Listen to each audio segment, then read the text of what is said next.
एक दिन एक बिल्ली जंगल की सैर पर निकली। चलते चलते उसकी मुलाकात एक कंगारू से हुई।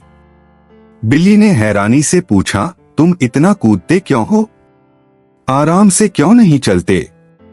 कंगारू मुस्कराया और बोला, मैं हमेशा जल्दी अपनी मंजिल तक पहुंचना चाहता हूं, इसलिए उछलता हूं।